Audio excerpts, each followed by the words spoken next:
दिल्ली की उस गर्म और उधेड़बुन वाली शाम को कबीर सिंह राठौर को नहीं पता था कि उसकी जिंदगी अगले कुछ घंटों में हमेशा के लिए बदल जाएगी।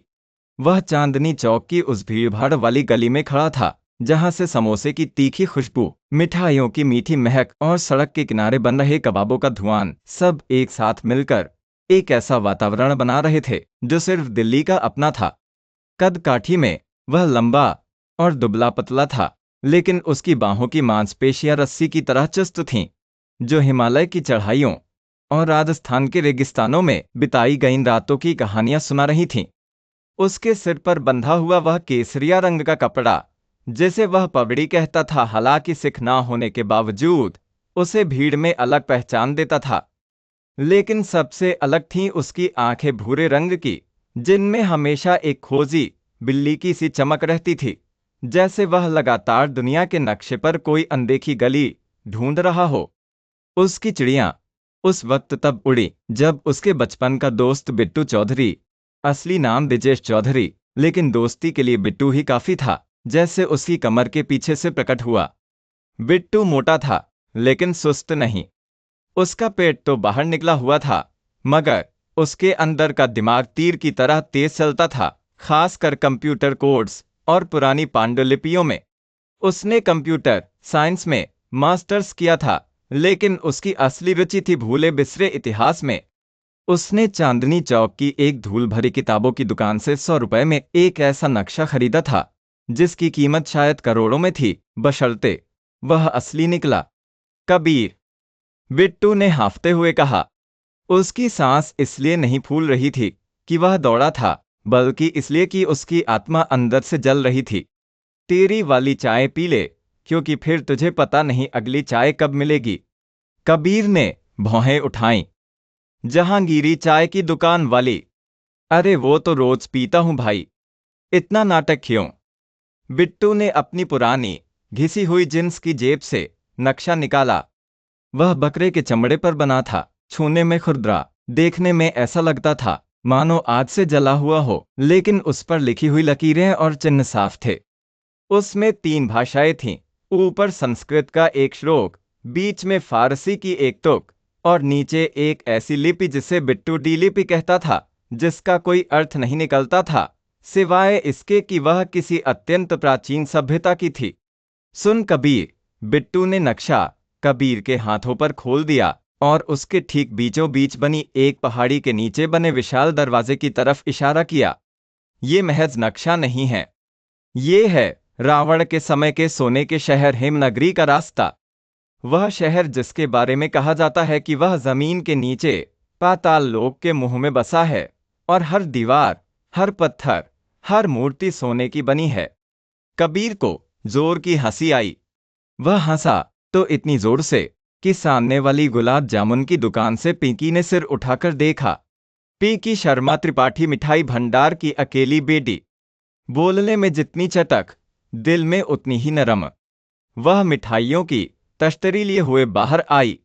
उसने सलवार कमीज पहनी थी, जिस पर छोटे छोटे गुलाब के फूल बने थे, और उसकी कलाई पर हमेशा की तरह एक मोटी चूड़ी और एक पतली घड़ी थी। उसकी बातों में दिल्ली की तीखी ठेस थी, लेकिन उसकी आंखों में राजस्थानी रेगिस्तान की गर्मी। ओए थायंस, पिंकी ने दुकान के आगे रखे प्लास्टिक के स्टूल पर गिरती हुई बैठते हुए कहा। फिर से कोई किताबी कीड़ा तुम्हें लेके आया है? पिछली बार तो तुम दोनों तुगलकाबाद के किले में भूत देखने गए थे और वहां से सिर्फ बदबूदार नाली देखकर लौटे थे। बिट्टू ने तुनकर कहा। उस बदबूदार नाली से हमें एक सिक्का मिला था, पिंकी, 18वीं शताब्दी का। हाँ, और वो सिक्का तुमने चाय वाले को दे दिया था, क्योंकि तुम्हारे पास 3 रुपए नहीं थे। बिट्टू चुप हो गया, क्योंकि बात सच थी। कबीर हंसा, लेकिन जब उसने नक्शे को ध्यान से देखा तो उसकी हंसी जाम हो गई। वहां बने निशान सही थे। वह अक्षरों को नहीं पहचानता था, लेकिन भौगोलिक रेखाओं को पहचानता था। बरसाने के जंगल, चंबल की मोड़ें और एक जगह जहां 3 नदियों का संगम था, वह सब कुछ असली था। नक्शे के कोने पर एक पंक्ति लिखी थी, जहां सूरज 7 बार डूबता है, वही है रावण का खोया हुआ रास्ता। कबीर ने गहरी सांस खींची, और चाय की कुल्फी चुसी। उसके दिल की धड़कन बढ़ गई थी। 3 साल पहले उसके बाबा, जो कोई रिश्तेदार नहीं बल्कि एक पुराने गुरु थे, जिन्होंने उसे सिखाया था कि दुनिया देखी हुई से कहीं ज्यादा बड़ी है, ने उसे बताया था, बेटे, तू एक दिन ऐसे दरवाजे पर खड़ा होगा जिसे खोलने से पहले तुझे पता होगा कि तू उससे पहले क्या खो चुका है। उस शाम को कबीर को यकीन हो गया कि वह दरवाजा इसी नक्शे के आखिरी छोर पर है। रात के 9 बजे थे जब तीनों ने फैसला किया। बिट्टू ने कबीर के घर पर, जो कि पुरानी दिल्ली के एक मकान की छत पर बनी एक टूटी फूटी झोपड़ी थी, सारी तैयारियां कर ली। सामान था एक पुराना जीपीएस जो अमेजन से नकली था, 2 स्टील की रस्सियां, 3 हेडलाइट टॉर्चें, एक स्लिंग शॉट। कबीर किसी जानवर को मारना नहीं चाहता था, बस भगाना चाहता था। बिट्टू की वह नकली पिस्तौल जिसका हैंडल टेप से लिपटा हुआ था, और एक पूरा थैला खाने का जिसमें बिट्टू ने खिचड़ी, पापड़, अचार, पराठे और पिंकी ने चुपके से अपनी दुकान से भरवा जलेबी और गुलाब जामुन भर लिए थे। पिंकी हर बात पर लड़ने को तैयार थी, लेकिन जब कबीर ने उसे बताया कि वह नहीं आ सकती, तो उसने कहा, कबीर सिंह राठौर, तू अगर मुझे अपने इस पागलपन से बाहर रखेगा तो मैं तेरी बाइक के टायरों की हवा निकाल दूंगी और तेरे पते पर मिठाई का बिल भेज दूंगी। इसलिए चुपचाप मुझे भी लेके चल। कबीर को पिंकी की इस आदत ने हमेशा परेशान किया था, लेकिन इस बार वह मन ही मन मुस्कुराया। पिंकी का साहस चाकू से तेज था और कबीर जानता था कि मुश्किल वक्त में वह बिट्टू से ज्यादा काम आएगी। रात को 2:30 बजे दिल्ली की गलियां सो चुकी थीं। सिर्फ गली के कुत्ते भौंक रहे थे और कोई रिक्शा कभी कभार खड़खड़ाता हुआ गुजर जाता। तीनों एक पुरानी टाटा सूमो में सवार हुए, जिसका एक दरवाजा रस्सी से बांधा हुआ था और डैशबोर्ड पर बजरंग बली की मूर्ति टेप से चिपकी हुई थी। कबीर ने गाड़ी स्टार्ट की तो इंजन ने ऐसी आवाज की जैसे कोई बूढ़ा शेर दहाड़ रहा हो।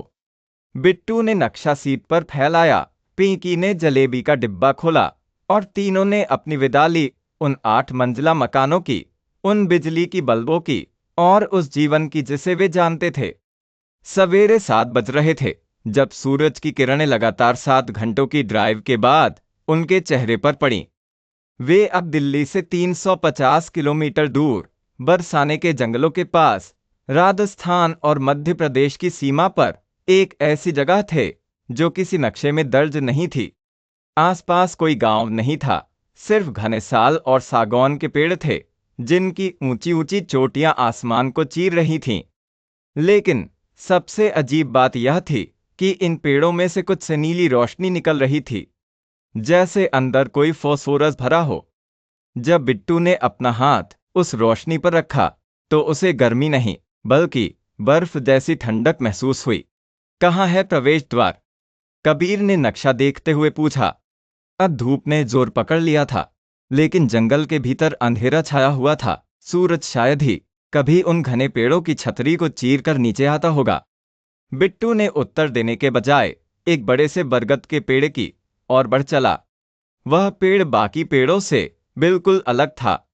उसकी जड़ें जमीन में नहीं बल्कि जमीन से ऊपर थीं और उनके बीच एक छेद था, बिल्कुल सुरंग की तरह। अंदर से एक हवा आ रही थी जो पुराने तहखानों की तरह महकती थी, नमी, सड़ांध और कुछ ऐसा जिसे सूंघकर आपको पता चल जाए कि ये जगह पिछले हजारों सालों से किसी ने छुई नहीं है। भाई, ये अंधेरा मुझे अच्छा नहीं लगता। पिंकी ने अपने गुलाब जामुन वाले डिब्बे को कसकर पकड़ लिया। मेरे अम्मा कहती हैं कि ऐसी जगहों पर चुड़ैलें रहती हैं। चुड़ैल नहीं, पिंकी, बिट्टू ने अपनी टॉर्च जलाते हुए कहा। यहां नागिन हो सकती है या फिर कोई राक्षस। तू चुप हो जा बिट्टू, हिम्मत बढ़ाने की जगह तू तो और डरा रहा है। कबीर ने पहले अपनी टॉर्च, फिर अपनी रस्सी और फिर अपनी जेब में रखा पुराना ताबीज, वह ताबीज जो उसके बाबा ने उसे अंतिम समय के लिए दिया था, चेक किया। ताबीज लकड़ी का बना था जिस पर एक अजीब सी आकृति बनी थी, आधी मानव आधी पक्षी। बाबा ने कहा था कि जब सही वक्त आएगा तो ये ताबीज अपने आप गर्म हो जाएगा। कबीर ने सोचा। अभी तो वह ठंडा था, लेकिन जैसे ही उसने उस बरगद की जड़ों के बीच से सुरंग में प्रवेश करने के लिए पहला कदम बढ़ाया, ताबीज में हल्की सी गर्माहट आ गई। उसने अपनी बात अपने तक ही रखी। पीकी ने सबसे पहले सुरंग में कदम रखा। उसकी सलवार घुटनों तक कीचड़ से भीग गई, लेकिन वह नहीं रुकी। बिट्टू बीच में था और कबीर पीछे से निगरानी कर रहा था। पहले तो सुरंग नीचे की ओर जाती हुई मिट्टी की बनी थी, लेकिन करीब 20 मीटर अंदर जाने के बाद दीवारें पत्थर की हो गईं और उन पत्थरों पर नक्काशी थी। अद्भुत नक्काशी, हाथियों की, घोड़ों की, रथों की और बीच बीच में 10 सिर वाले एक राजा की। रावा, ये रामायण काल की नक्काशी है, बिट्टू फुसफुसाया। उसकी आवाज में एक दहशत थी, लेकिन एक अजीब उन्माद भी। हम सही रास्ते पर हैं। सुरंग और गहरी होती गई। अब ऊपर से सूरज की कोई किरण नहीं आती थी, बस उनकी टॉर्चों की रोशनी थी और वो अजीब हरी नीली चमक जो कभी कभी दीवारों की दरारों से झांकती थी। पीकी ने महसूस किया कि उसके पैरों के तलवों के नीचे जमीन हिल रही है, जैसे कोई विशालकाय अंदर ही अंदर सांस ले रहा हो। लगभग 1 घंटे की लगातार चढ़ाई और उतराई के बाद तीनों एक ऐसे बड़े हॉल में पहुंचे जिसे देखकर सबके मुंह से वाह निकल गया। हॉल गोल था, उसकी छत कम से कम 40 फीट ऊपर थी और हर तरफ पत्थर के विशाल खंभे खड़े थे जिन पर आग की ज्वालाओं की नक्काशी थी। खंभों के बीच बीच में एक विचित्र प्रकार के पत्थर के दीपक रखे थे जो पूरी तरह सूखे थे, लेकिन कबीर ने अपनी टॉर्च की रोशनी उन पर डालते ही उनमें एक नीली लौ लहराने लगी। आग नहीं, रोशनी थी, ठंडी, चमकीली और पूरे हॉल को उज्जवल बना दिया। हॉल के एक कोने में पानी का एक बड़ा सा कुंड था जिसका पानी बिल्कुल साफ था, लेकिन उसके अंदर कुछ हिल रहा था। बिट्टू पानी के पास गया और झुककर देखा। उसी वक्त पानी की सतह से एक मछली नहीं बल्कि एक सांप जैसा प्राणी बाहर निकला। उसका सिर सांप जैसा था, लेकिन आंखें इंसानों जैसी गहरी, समझदार और खतरनाक। उसने बिट्टू को घेरा और बिट्टू जमीन पर गिर पड़ा। बिट्टू, कबीर चीखा। उसने अपना स्लिंगशॉट उठाया, लेकिन पिंकी ने उसका हाथ थाम लिया। रुक कबीर, ये हमला नहीं कर रहा, ये कुछ और कर रहा है। सांप जैसे प्राणी ने बिट्टू के चेहरे के चारों तरफ एक घेरा बनाया, फिर उसके माथे को अपनी जीभ से छुआ। बिट्टू की आंखें बंद हो गईं। कुछ क्षण बाद प्राणी पानी में वापस गायब हो गया और बिट्टू ने धीरे से आंखें खोलीं। उसके चेहरे पर कोई डर नहीं था, बल्कि एक समझ थी। उसने मुझसे बात की, बिट्टू ने कांपते स्वर में कहा। अपनी आत्मा से नहीं, अपने दिमाग से। उसने कहा, अंदर मत जाओ, अंदर वही मिलेगा जो तुम खो चुके हो। यानी हमें लौट जाना चाहिए? पीकी ने आशा से पूछा। नहीं, बिट्टू उठ खड़ा हुआ। यानी हम सही रास्ते पर हैं। जो खो चुके हैं वही तो हम ढूंढ रहे हैं। कबीर के दिमाग में उसकी वो पुरानी तस्वीर घूम गई, उसके माँ बाप की, जो तब गायब हो गए थे जब वह सिर्फ 7 साल का था। एक अभियान के दौरान बस इतना पता था कि वे इसी तरह की किसी सुरंग में गए थे और कभी लौटकर नहीं आए। कबीर ने बाबा से पूछा था, सबने पूछा था, लेकिन कोई जवाब नहीं मिला। शायद अब मिले। हॉल से गुजरने के बाद वे एक लंबे गलियारे में पहुंचे जो लगातार नीचे की ओर ढलान था। दीवारों पर अब केवल नक्काशी नहीं थी, बल्कि सच्चे चित्र थे, मानो किसी ने पत्थर पर रंगों से कहानियां लिखी हों। एक चित्र में एक विशाल युद्ध दिख रहा था जिसमें बंदरों की सेना और राक्षसों की सेना आमने सामने थी। दूसरे चित्र में एक सुनहरा महल था जो आसमान में उड़ रहा था। तीसरे चित्र में 10 सिर वाले रावण को एक सिंहासन पर बैठा दिखाया गया था और उसके पैरों में एक छोटा सा बक्सा था जिस पर ताला लगा था। ये हैं वो कहानियां जो हमें स्कूल में नहीं पढ़ाई गईं। बिट्टू ने अपनी उंगली उस बक्से पर रखी। हिमनगरी का ताला। अगर हम उस बक्से को खोल पाए तो हमें सोना नहीं बल्कि एक ऐसा ज्ञान मिलेगा जो इस दुनिया को हिला देगा। कबीर रुका। उसने अपने ताबीज को देखा। वह अब तेजी से गर्म हो रहा था। उसने घड़ी देखी, उन्हें सुरंग में आए 3 घंटे बीत चुके थे, लेकिन बाहर शाम या रात नहीं, बल्कि वही अटल अंधेरा था। यहाँ सूरज कभी नहीं जाता था, क्योंकि यहाँ सूरज पहुंच ही नहीं सकता था। गलियारे के अंत में एक दरवाजा था, लेकिन वह किसी लकड़ी या पत्थर का नहीं था। वह किसी धातु का बना था, जो ना तो लोहा था, ना पीतल, ना तांबा। वह चांदी की तरह चमक रहा था, लेकिन सूरज की तरह गर्म था। बिल्कुल बीच में एक गड्ढा था, एक खास निशान, जो बिल्कुल कबीर के ताबीज जैसा ही था। ये तुम्हारे ताबीज वाला निशान है, पीकी ने कहा। उसकी आवाज में पहली बार घबराहट नहीं, बल्कि एक अजीब आश्चर्य था। कबीर, तुम्हारे बाबा ने तुम्हें ये ताबीज क्यों दिया था? वो कौन थे? वो सिर्फ एक साधु नहीं थे, कबीर ने ताबीज को अपनी हथेली में लेते हुए कहा। वो एक संरक्षक थे इस जगह के, और उन्होंने कहा था कि मैं उनका आखिरी शिष्य हूं। लेकिन उन्होंने ये नहीं बताया था कि इस ताबीज को इस दरवाजे में कभी लगाना पड़ेगा। बिट्टू ने कहा, तो लगा दे, यहीं तो आना था। लेकिन अगर ये गलत हुआ? कबीर की आवाज कांपी। अगर पीछे कोई राक्षस हो, या फिर कुछ ऐसा हो जो हमें हमेशा के लिए अंदर कैद कर दे? पिकी ने कोई जवाब नहीं दिया। उसने बस अपनी सलवार की जेब से 3 गुलाब जामुन निकाले और तीनों के मुंह में डाल दिए। बस, अब पीछे मुड़ना नहीं।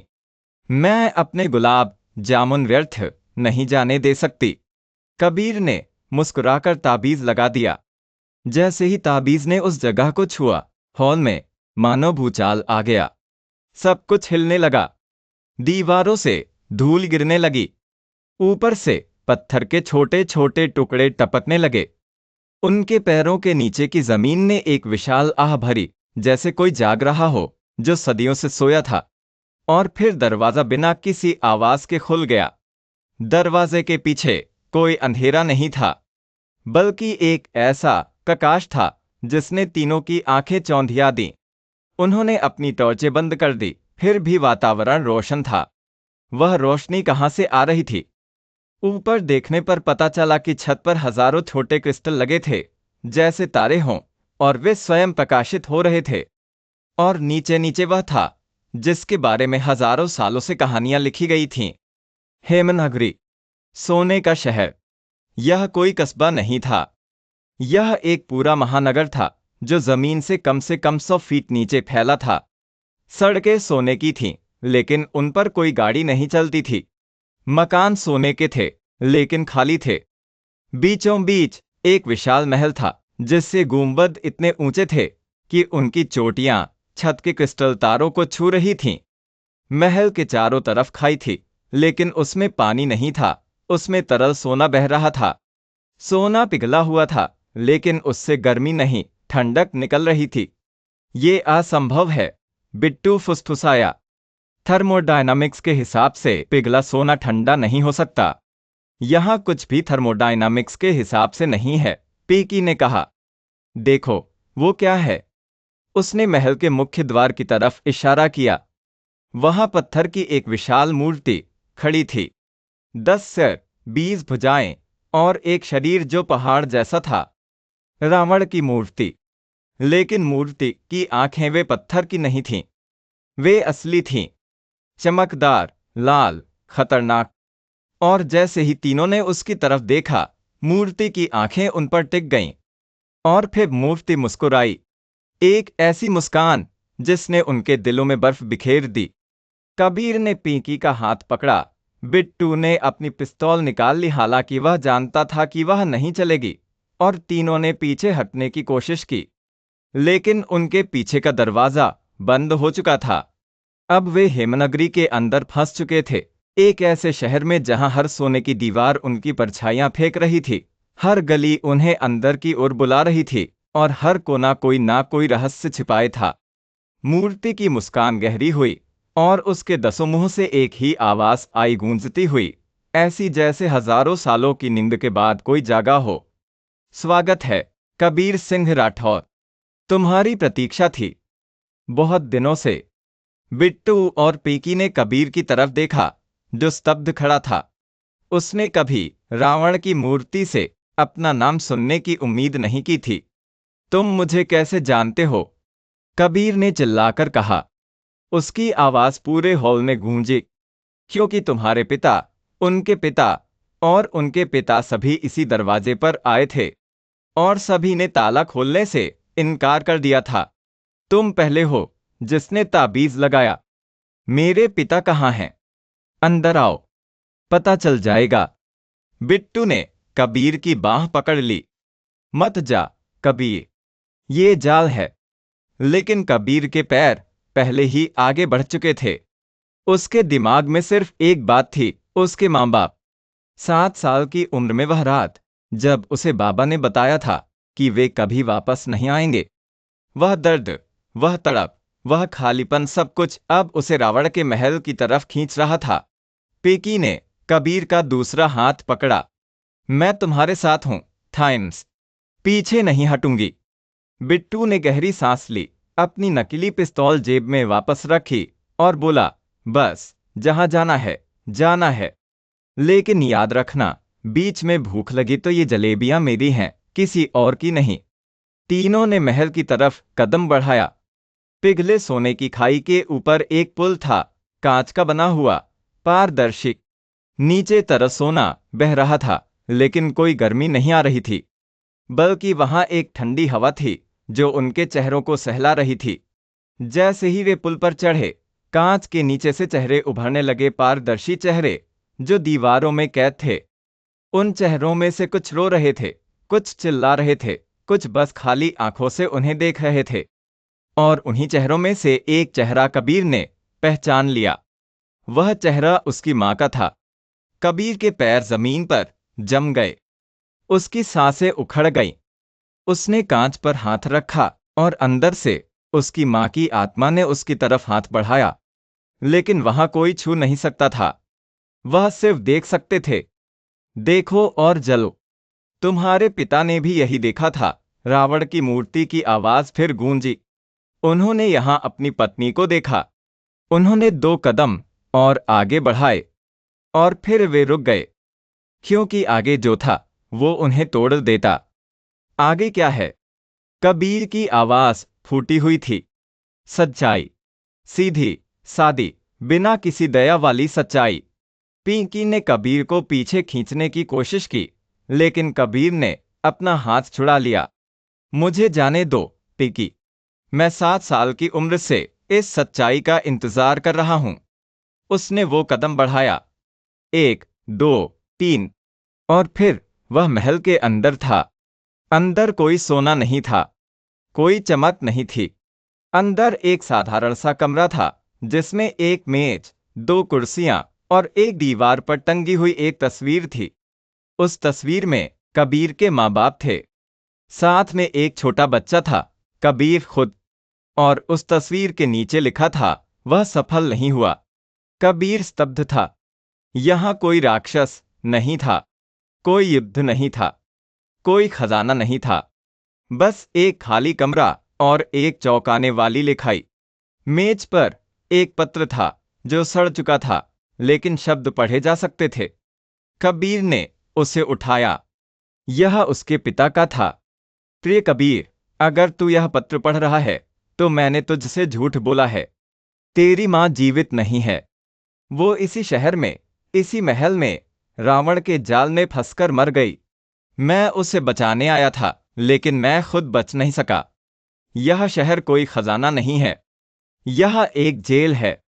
हर सोने की दीवार, हर चमकता पत्थर, हर कीमती मूर्ति उन लोगों के दर्द की कहानी कहती है जो लालच में आकर यहां आए और कभी लौट नहीं सके। मुझे माफ कर देना। बाबा से कहना कि उन्होंने मुझे चेतावनी दी थी, मैं नहीं माना। बेटा, अब इस शहर से बाहर निकल। यहां कुछ भी असली नहीं है, सिर्फ दर्द असली है। कबीर का हाथ कांप रहा था।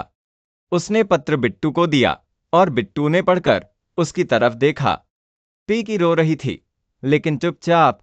उसकी आंखों से आंसू बह रहे थे, लेकिन उसने कोई आवाज नहीं निकाली। तो सब झूठ था। बिट्टू ने कहा, ये नक्शा, ये सुरंग, ये शहर, सब झूठ। सब कुछ असली है। रावण की आवाज फिर आई, लेकिन सोना असली नहीं है, वह भ्रम है।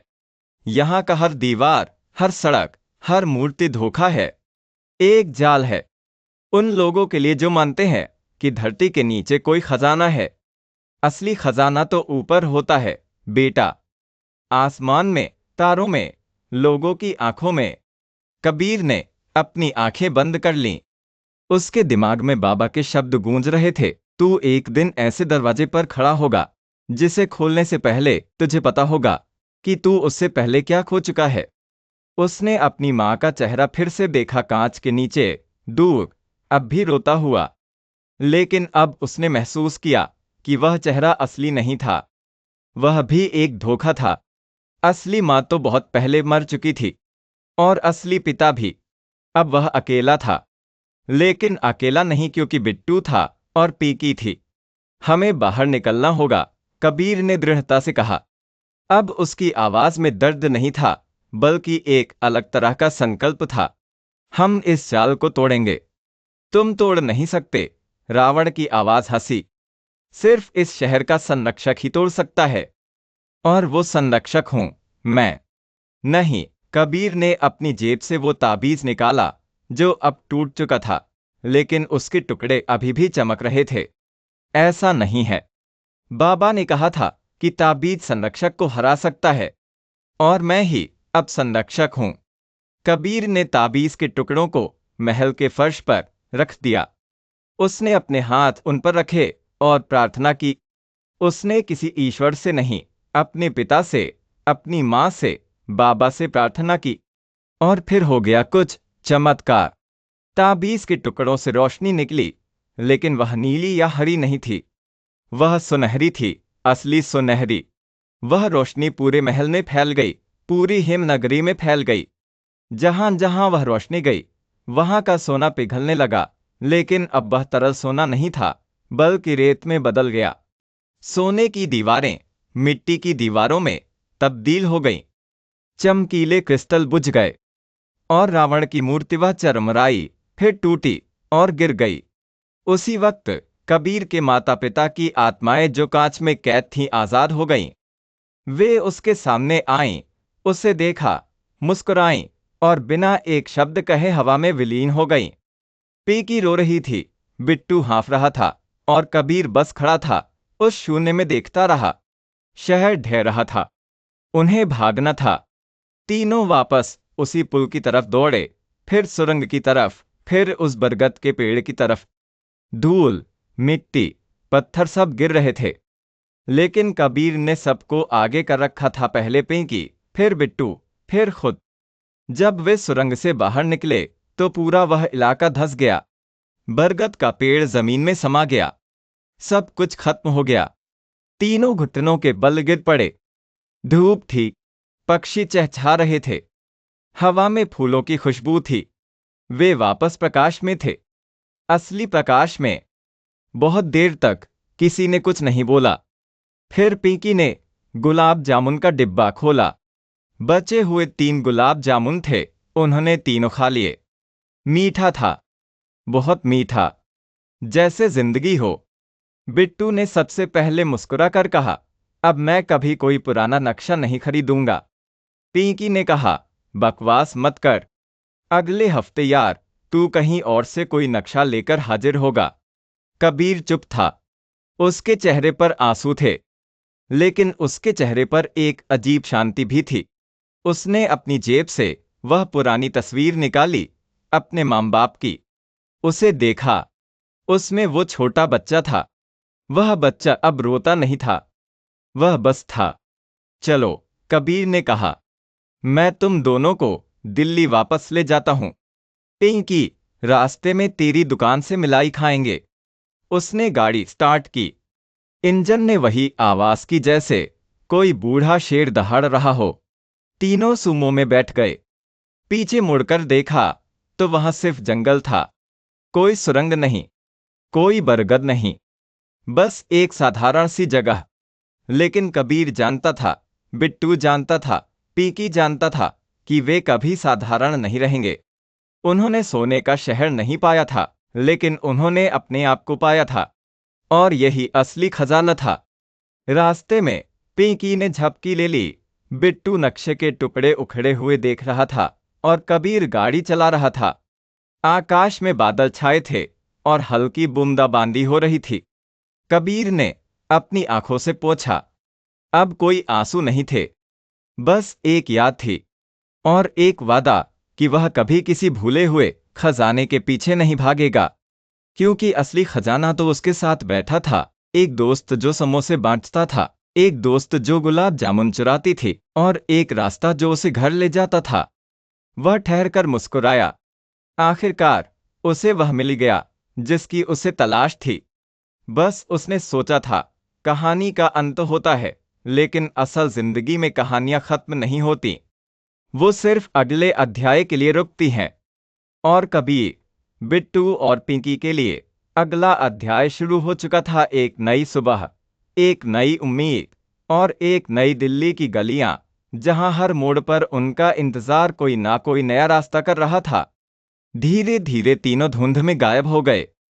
सूरज डूब रहा था, लेकिन अब उन्हें डर नहीं था, क्योंकि कहानी के असली नायक वो खुद थे और उनकी कहानी अब भी जारी थी, बिल्कुल उसी तरह जैसे हर रात के बाद एक नई सुबह होती है।